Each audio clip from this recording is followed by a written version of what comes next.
Magandang araw mga amigo. Magandang araw sa lahat. Ito yung unit namin, medyo may kulmaan na siya. Ito, Mercedes Across 4031. Problema nito,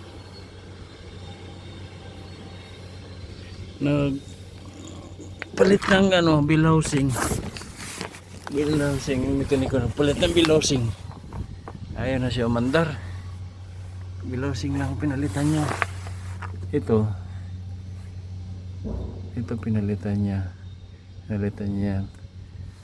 Tapos yun, nung kinabit na, ay nagpalit pa pala siya ng flywheel.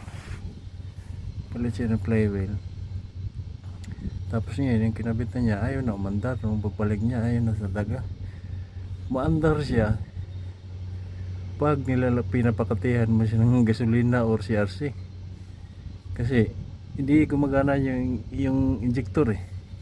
Yung injector na ayaw gumana eh. Kasi walang kurenting dumadaloy. Kasi ang problema na nabiyak kasi ito. Ito yung nabiyak. Ito yung inano ng crankshaft position sensor. Ito yung nabiyak yun. Hindi alam ng mekaniko na malaki palang bal yun. Ito akala niya walang kwenta yan kasi nabasag niya yan eh. Sinalpak niya lang basta-basta. Yung sensor na yun, ito yun, nakaposisyon niya. Nakatapat yun dito. Ito yun. Ayun, nakita niya. Ito yun. Katapat yun dito. Yung tapat niyan, ito yung tapat niyan. Ito. Kala niya walang balil yung nabasag niya. Ito yun. Ito yun na sensor, crankshaft position sensor. Ito yung forma niya. Ganito yun. Pero sa ibang unit ko ito kinuha. Hindi dito yan. Sa ibang unit ko kinuha yan.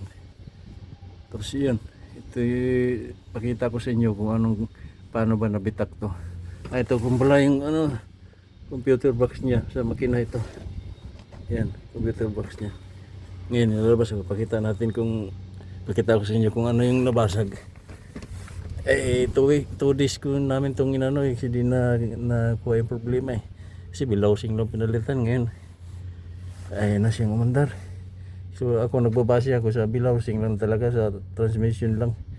Ay mekaniko wala na kung saan na nakarating eh. Karating na siya sa mga fuel line kung saan na siya napunta. Eh nung sumuko na siya, ayun pumasok ako kasi mayaw na siya eh. Ayun, ito yung ibang lahi kasi yung mekaniko hindi Pilipino. Ito yung nabasag. Pakita ko sa inyo mga amigo. Ito yun. Ito yung bill housing na pinalitan. Ito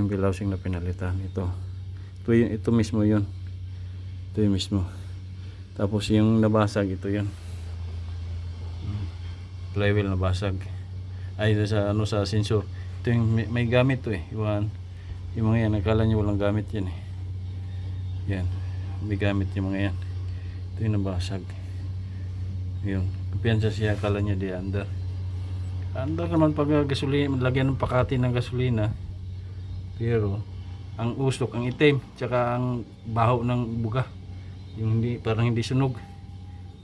Injector, hindi gumagana yung injector eh. Ang gumagana doon yung gasolina na nilalagay niya lagi.